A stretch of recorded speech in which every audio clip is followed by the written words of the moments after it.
¿Alguna vez te has preguntado si existen lugares que el tiempo olvidó? Lugares donde ocurrieron cosas tan fuertes, tan macabras, que la realidad misma quedó marcada para siempre. Hoy quiero compartir contigo una de esas historias, una que me ha perseguido durante años y que cada vez que la evoco, siento que me falta el aire. Es una historia que comenzó en un parque olvidado en Veracruz, en un columpio oxidado que jamás dejó de moverse.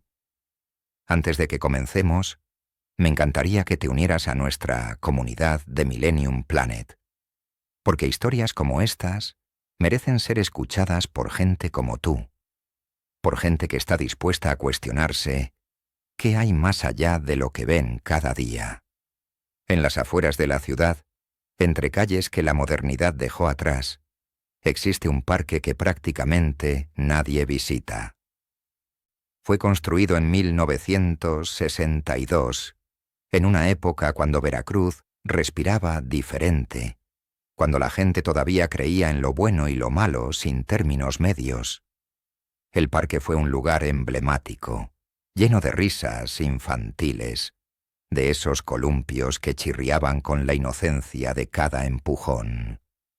Pero todo cambió en 1975, cuando la inundación llegó como una maldición bíblica, arrasando con barrios enteros y dejando cicatrices que el tiempo nunca ha podido sanar. Después de esa tragedia, el parque quedó en una especie de limbo. Algunos dicen que es porque nadie tenía ganas de reconstruir lo que había sido. Otros afirman que los que intentaron trabajar allí enfrentaron una serie de accidentes tan extraños que decidieron abandonar la idea.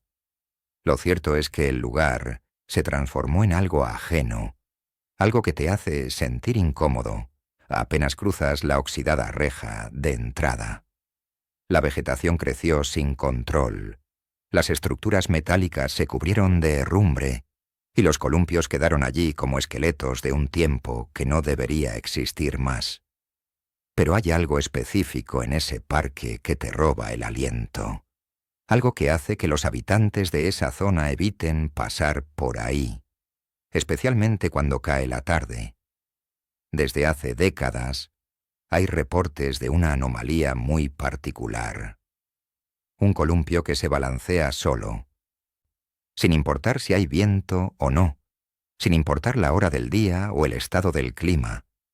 La gente lo ha visto moviéndose en días completamente calmados, bajo un calor sofocante donde el aire apenas se mueve. Lo han visto meciéndose bajo la lluvia torrencial, con un ritmo constante y casi hipnotizante. Algunos dicen que es una ilusión óptica, que el óxido y el deterioro crean sombras que nuestro cerebro interpreta como movimiento. Pero aquellos que se han atrevido a acercarse, aquellos que han tenido la desgracia de estar lo suficientemente cerca como para escucharlo, saben que no es ilusión. Ese columpio chirría, y el sonido que produce es como nada que hayas oído antes. Me gustaría saber desde dónde nos estás escuchando en este momento. ¿Estás en casa? ¿En tu coche? ¿En algún lugar donde te sientes seguro? Porque cuando termines esta historia, ese concepto de seguridad podría cambiar. Déjanos un comentario contando desde dónde nos acompañas hoy, porque compartir estas experiencias colectivamente tiene una extraña forma de hacernos sentir menos solos frente a lo inexplicable. Lo que hace que este lugar sea realmente perturbador no es solo el columpio que se mueve por sí solo. Es lo que reportan quienes han tenido el infortunio de verlo en detalle. Un columpio que se balancea con una regularidad casi mecánica, como si alguien invisible estuviera empujándolo constantemente hacia arriba, cada vez más alto. El asiento parece desgastarse en patrones específicos, como si alguien de bajo peso lo usara regularmente. Algunos visitantes accidentales del parque han jurado ver la silueta de algo pequeño sobre el columpio, una forma que desaparece cuando te acercas demasiado. Otros han escuchado voces en las noches de lluvia, débiles pero inconfundibles, pidiendo que alguien las empuje más alto, siempre más alto. La historia que estoy a punto de contarte está tejida con testimonios de personas ordinarias, gente como tú y como yo, que vivió momentos que desafían toda explicación lógica. 4 testigos diferentes, 4 perspectivas que no deberían coincidir, pero que lo hacen de maneras terroríficas. Cada uno de ellos presenció algo en ese parque, algo que los marcó de por vida. Y lo que descubriremos juntos es que el columpio no es solo un objeto inanimado atrapado en una anomalía física. Es algo mucho más antiguo, mucho más profundo, algo conectado directamente con la tragedia que desgarró a Veracruz hace casi 50 años. Este es apenas el comienzo, el primer vistazo a un abismo que preferiríamos no ver, pero que, una vez que lo ves, no puedes dejar de pensar en él. Así que prepárate, porque lo que viene no es una simple leyenda urbana. Es la reconstrucción de algo que realmente pasó, algo que sigue pasando, noche tras noche, en ese columpio oxidado que nadie quiere visitar. Celso Magdaleno trabajaba como guardia nocturno del parque desde hace más de 18 años, cuando comenzó todo. Era un hombre hecho de rutina, de esas personas que no hacen preguntas, porque ya saben que la vida no tiene buenas respuestas. Todas las noches, desde las 9 de la noche hasta las 6 de la mañana, recorría ese terreno olvidado con una linterna que cada vez brillaba menos. Él me contó su historia en un bar destartalado en el centro de Veracruz, con las manos temblando mientras sostenía un vaso de cerveza que no se atrevía a beber. Lo primero que dijo fue que nadie le creería, que había pasado tanto tiempo que la gente lo tachaba de cascarrabias senil, que había estado demasiado tiempo bajo la lluvia. Todo comenzó una noche de septiembre, precisamente un 22, cuando una tormenta cayó sobre la ciudad como una maldición. Celso estaba haciendo su ronda habitual, inspeccionando las rejas, asegurándose de que ningún vago se hubiera colado en el lugar. La lluvia era agria y fría, de esas lluvias que calan hasta los huesos y te hacen cuestionar por qué sigues vivo. Cuando pasó cerca del área de los columpios, su linterna iluminó algo que le hizo detener en seco. En medio de ese aguacero feroz, sin importar el viento que derribaba árboles en toda la ciudad, el columpio se movía rítmicamente, como si alguien invisible estuviera jugando en él. Celso jura que durante unos segundos no supo si era real o si la soledad de esos turnos nocturnos finalmente lo había alcanzado. Lo que lo aterró realmente fue lo que pasó cuando se acercó más. Sobre el columpio, envuelta en algo que parecía un vestido viejo y mojado, había una figura pequeña, de unos 7 u 8 años, tal vez. Celso describe la visión con tanto detalle que aún hoy, años después, sigue siendo capaz de detallarla palabra por palabra. El vestido era blanco, pero llevaba el color sucio del tiempo, con manchas oscuras que él prefiere no especular qué eran. El cabello de la niña era largo y pegajoso por el agua, cubriéndole parte del rostro. Pero lo peor, lo que Celso dice que lo hizo querer gritar, fue que la niña giró la cabeza hacia él. Giró lentamente, con un movimiento que no parecía completamente natural, y por un instante sus ojos se encontraron con los suyos.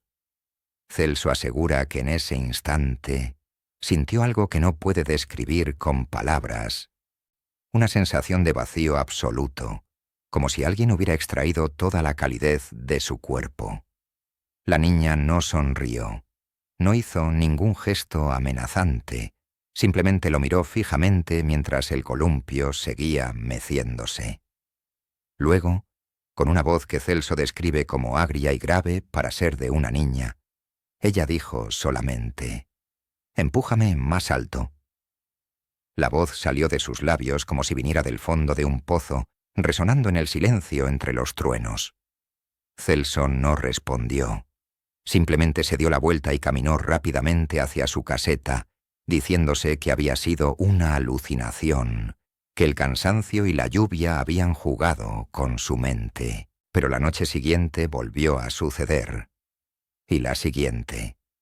Durante varias semanas, cada vez que Celso pasaba por esa área entre las 2 y las 3 de la mañana, la niña estaba allí, meciéndose en ese columpio que debería estar inmóvil a esa hora.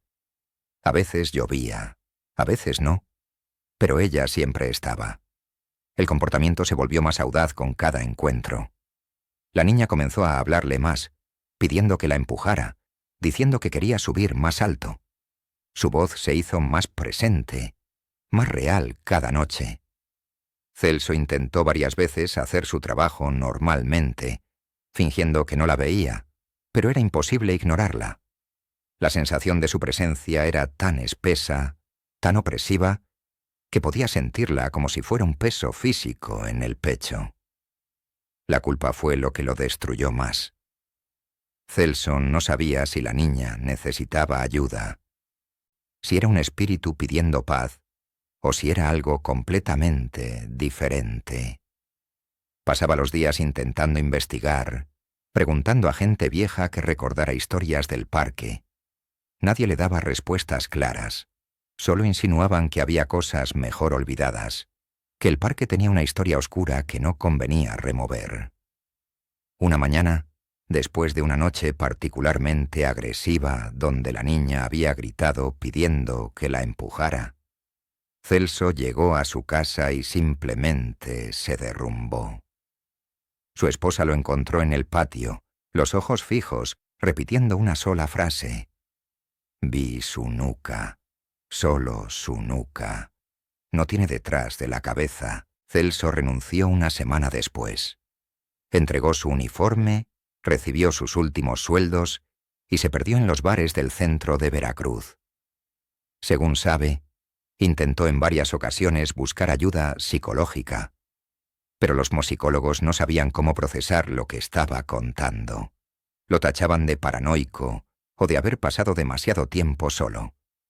Lo que Celso me pidió, lo que me suplicó casi con lágrimas en los ojos, fue que contar su historia para que otros supieran que el columpio era real, que la niña era real, y que si alguien se atrevía a empujarla como ella pedía, debería prepararse para ver algo que cambiaría su comprensión de la realidad para siempre. María Elena Rodríguez era una fotógrafa local que trabajaba principalmente en bodas y eventos corporativos, eso que la gente hace para pagar las cuentas.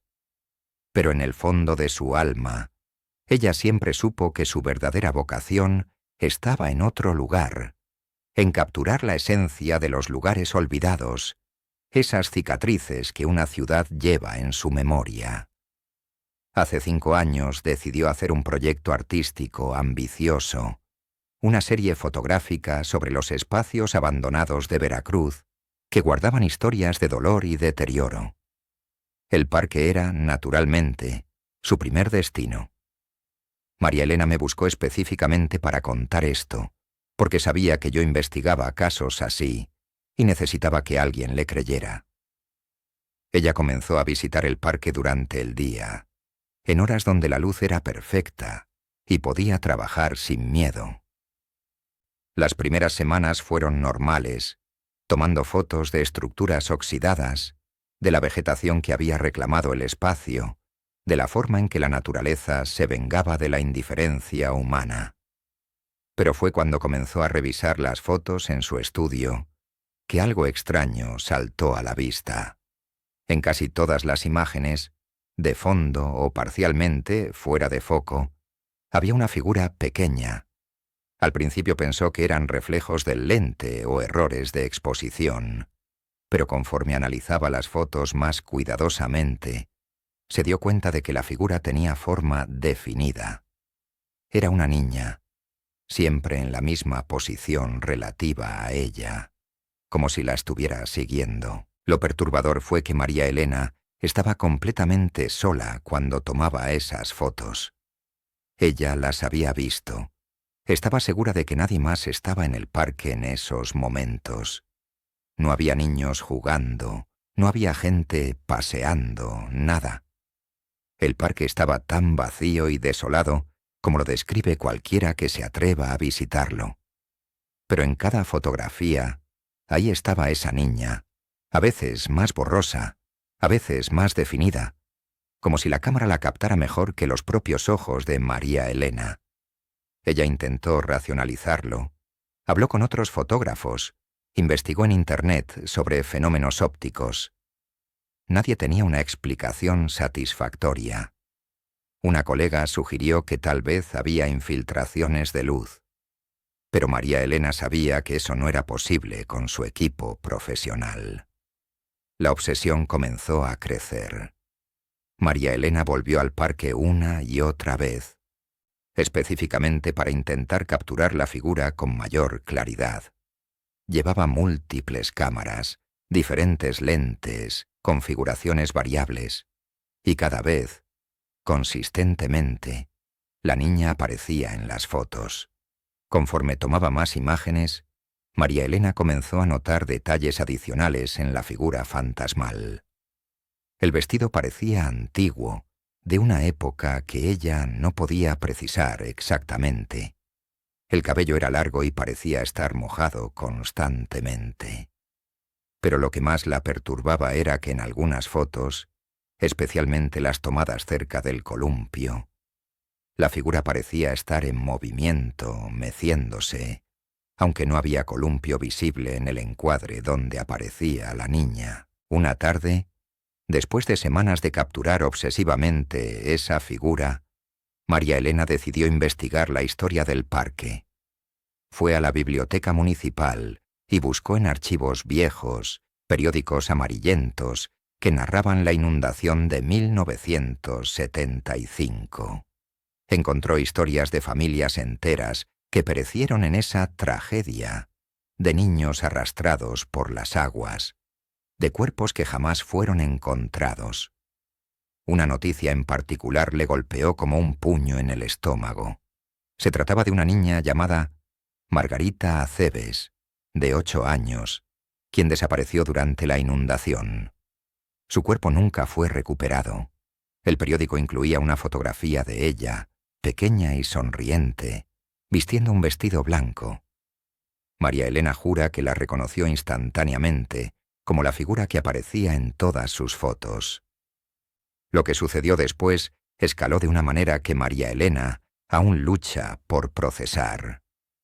Decidió regresar al parque una última vez para tomar fotos en la zona exacta donde Margarita había desaparecido 50 años atrás. Un área cerca del que ahora sabía era el columpio. Cuando llegó al lugar, sintió un cambio en la atmósfera, como si el aire mismo se hubiera vuelto más espeso. Tomó varias fotos en la zona del columpio, capturando su estado oxidado y ruinoso. Esa noche, al revisar las imágenes en su computadora, vio algo que la hizo gritar. En una de las fotos, la niña no estaba borrosa ni de fondo. Estaba claramente visible, sentada en el columpio, mirando directamente hacia la cámara. Y lo peor, lo que María Elena no puede explicar sin quebrarse, es que la parte posterior de la cabeza de la niña no estaba completa. María Elena nunca volvió a fotografiar.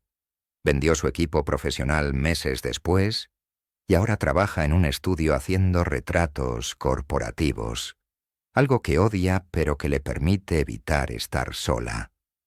Guardó todas esas fotografías en una carpeta sellada que solo me mostró cuando decidió compartir esta historia.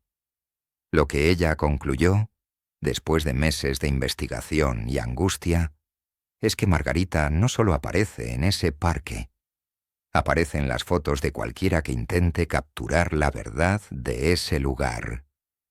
Es como si la niña estuviera pidiendo, a través de cada imagen, que alguien finalmente la vea, que alguien reconozca lo que pasó.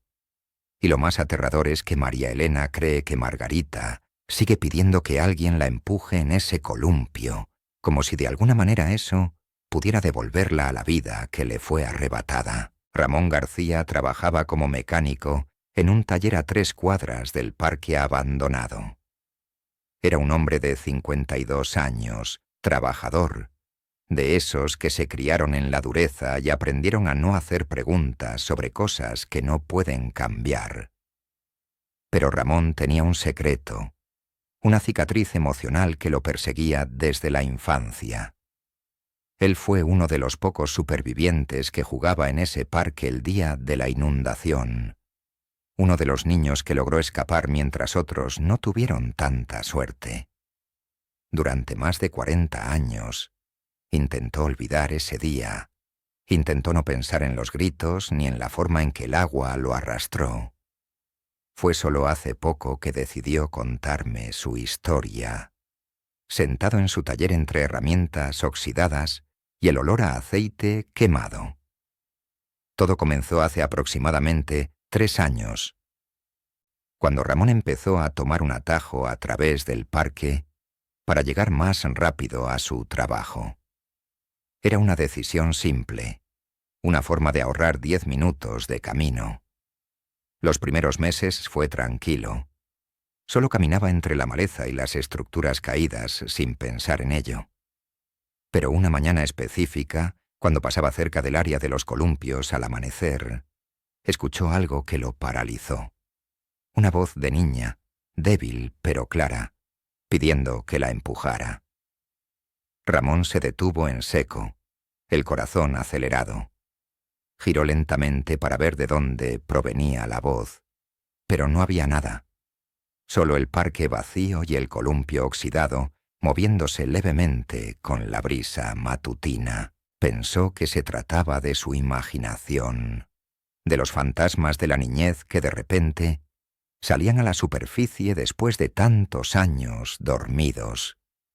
Intentó convencerse de que era algún animal, tal vez un gato o una rata atrapada en algún lugar. Pero durante los siguientes días, cada vez que pasaba por ahí a la misma hora, la voz volvía. Era persistente, casi suplicante, pidiendo siempre lo mismo, que la empujara más alto. Ramón cambió su ruta, decidió no volver a pasar por ese lugar. Pero la curiosidad, esa maldita curiosidad, lo consumía. Las noches se volvieron insomnes. Ramón pasaba las horas pensando en esa voz, en lo familiar que le resultaba, como si estuviera conectada con alguna parte profunda de su memoria que prefería mantener enterrada. Una noche, después de una semana de evitando el parque, Ramón tomó una decisión que cambiaría todo. Fue directamente hacia allá, completamente decidido a enfrentar lo que fuera. El parque de noche es un lugar diferente, más primordial, como si la oscuridad revelara su verdadera naturaleza. Ramón llevaba una linterna, pero decidió no encenderla, permitiendo que sus ojos se adaptaran a la penumbra. Caminó lentamente hasta llegar al columpio. Bajo la luz de la luna, podía ver la forma pequeña sentada en el asiento de metal, completamente inmóvil. La niña no se movía, no emitía sonido alguno. Simplemente estaba allí, esperando. Ramón describe el momento con una precisión que atraviesa el tiempo, como si lo reviviera cada vez que lo recuerda. Quiso hablarle, quiso preguntar quién era, de dónde venía, pero antes de que pudiera articular palabra, la niña se giró hacia él y con esa voz agria que había escuchado en las mañanas, dijo: «Empújame más alto». Ramón asegura que en ese instante algo en su pecho se rompió, como si una parte de él que había permanecido adormecida despertara. Accedió, aunque no sabía por qué.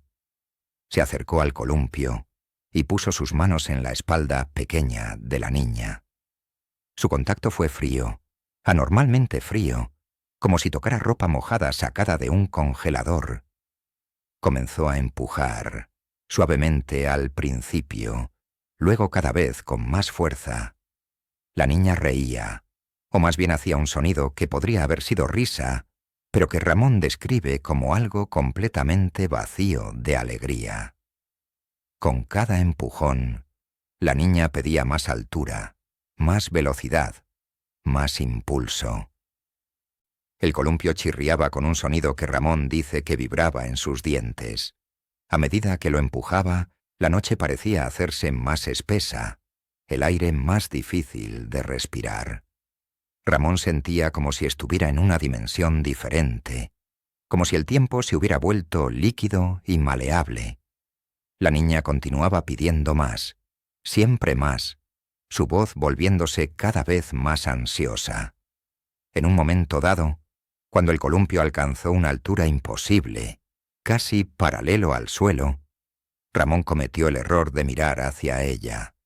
Lo que vio lo heló la sangre instantáneamente. Mientras la niña se mecía hacia atrás, el viento sopló su cabello mojado hacia un lado. Fue en ese instante que Ramón vio algo que desafía cualquier explicación. La parte posterior de la cabeza de la niña no estaba completa. Era como si alguien hubiera removido o aplastado esa sección de su cráneo, dejando solo una hendidura profunda y oscura. Ramón gritó, soltó el columpio y retrocedió tambaleándose. La niña giró su cabeza hacia él con un movimiento imposiblemente lento, y por un segundo sus ojos hicieron contacto directo. Luego, desapareció. No se desvaneció gradualmente, simplemente dejó de estar ahí, y el columpio continuó balanceándose como si nada hubiera sucedido. Ramón corrió de ese parque sin mirar atrás. Llegó a su casa en un estado de shock absoluto, incapaz de hablar, incapaz de procesar lo que había visto. Pasó semanas sin dormir, sin volver a su trabajo, prácticamente catatónico. Cuando finalmente logró hablar sobre ello con su esposa, ella lo llevó con un sacerdote. El sacerdote sugirió que había sufrido un episodio psicótico, que el trauma infantil de la inundación había resurgido manifestándose como alucinaciones. Pero Ramón sabía que no era locura. Lo que vio fue tan visceral, tan real, que nunca logrará convencerse de que fue imaginación. Ahora que has escuchado los testimonios de 4 personas diferentes, personas que no se conocen entre sí, personas que vieron cosas que sus mentes luchaban por procesar, es momento de revelar la verdad que conecta todos estos hilos narrativos. La verdad es más macabra de lo que cualquiera podría imaginar, porque no se trata solo de un espíritu perdido o de una alucinación colectiva. Se trata de una niña cuya vida fue arrebatada por una tragedia que podría haberse evitado. Una niña cuyo cuerpo jamás fue encontrado, cuya muerte jamás fue realmente procesada ni aceptada. Margarita Acebes desapareció el 23 de septiembre de 1975, durante la peor inundación que ha sufrido Veracruz en el siglo XX. Pero antes de conocer su destino final, necesitamos entender qué sucedió exactamente ese día. La inundación no fue un accidente natural, como muchos creen. Fue el resultado de negligencia criminalmente irresponsable y de decisiones tomadas por funcionarios que priorizaban la ganancia sobre la vida humana. Semanas antes de la tragedia, los ingenieros de la presa, Benito Juárez, advirtieron que las compuertas no podían soportar el volumen de agua que se aproximaba. Sus reportes fueron ignorados sistemáticamente, archivados en escritorios de oficinas donde nadie se molestaba en leerlos. Cuando las lluvias torrenciales llegaron, las compuertas cedieron bajo la presión, liberando un volumen de agua que transformó Veracruz en un océano de lodo y dolor. Casas desaparecieron en minutos, familias enteras fueron arrastradas hacia la muerte. Los cuerpos que se recuperaron fueron contados, documentados, enterrados, pero algunos nunca fueron encontrados. Margarita jugaba en ese parque con su hermana mayor ese día, a pesar de que sus padres les habían advertido que se quedaran en casa. La lluvia caía desde temprano, pero los niños no entienden el peligro. No comprenden que la naturaleza enfurecida no respeta la inocencia. Cuando las aguas comenzaron a subir, la hermana de Margarita logró asirse a una rama y fue rescatada horas después. Pero Margarita no tuvo tanta suerte. Fue arrastrada por la corriente, golpeada contra árboles, estructuras de metal, escombros. Su cuerpo fue impactado contra el marco del columpio, golpeado una y otra vez por la fuerza bruta del agua. Cuando finalmente las aguas bajaron, Margarita no estaba entre los recuperados. Sus padres pasaron meses buscándola, revolviendo montañas de barro, esperando un milagro que nunca llegaría. Pero aquí es donde la historia adquiere una dimensión completamente diferente de lo que cualquier explicación racional podría ofrecer. Margarita no abandonó ese parque. Su esencia, su energía, su conciencia, o lo que sea que uno quiera llamarlo, quedó atrapada en ese espacio. Tal vez fue el trauma de su muerte, tal vez fue el grito silencioso de una niña que nunca recibió un funeral adecuado, nunca fue llorada ceremonialmente. Lo cierto es que comenzó a manifestarse en ese columpio donde había estado jugando cuando la muerte la arrastró. Al principio fueron solo fenómenos pequeños, el columpio meciéndose en días sin viento, sonidos suaves. Pero conforme pasaron los años, la manifestación se hizo más fuerte, más desesperada, como si Margarita estuviera buscando desesperadamente que alguien la viera, que alguien reconociera que había existido. Los testimonios que escuchaste no son independientes entre sí. Son partes de un llamado consistente a través de las décadas. Celso, el guardia, fue uno de los primeros en responder ese llamado en los años 80. María Elena capturó la evidencia visual de esa presencia, documentándola sin saberlo en sus fotografías. Ramón revivió su propio trauma, confrontándose nuevamente con la inundación que lo persiguió toda su vida. Cada uno de ellos fue tocado por la presencia de Margarita por una razón específica, por una conexión invisible pero profunda. Ellos fueron los elegidos, por así decirlo, para llevar su historia. Lo que nadie se atreve a mencionar, lo que nadie quiere enfrentar, es lo que sucede cuando finalmente alguien accede a su petición de ser empujado. Cada uno de los testigos que llegó a ese punto cruzó un umbral que cambió su comprensión de la realidad. Vieron algo que no se suponía que vieran, el resultado final del impacto del agua contra el cráneo de una niña, el daño irreversible que la convirtió en lo que ahora es. No es una ilusión, no es un reflejo, es la materialización física del traumatismo cráneoencefálico que Margarita sufrió hace casi 50 años. Hoy, el parque sigue esperando. El columpio continúa oxidándose bajo el cielo veracruzano, y cada noche, en las horas donde el mundo duerme, esa niña pequeña sigue pidiendo que alguien la empuje. No pide salvación, porque eso es imposible. Pide reconocimiento, pide que se sepa que existió, que sufrió, que murió de una manera que nadie debería morir. Si alguna vez decides visitar ese parque, si sientes la tentación de acercarte al columpio, recuerda los testimonios que escuchaste aquí. Recuerda que Margarita es real, que su sufrimiento es real y que empujarla significa aceptar una verdad que te perseguirá el resto de tu vida. Este es solo el comienzo de comprender lo que ronda esos espacios olvidados de nuestra ciudad.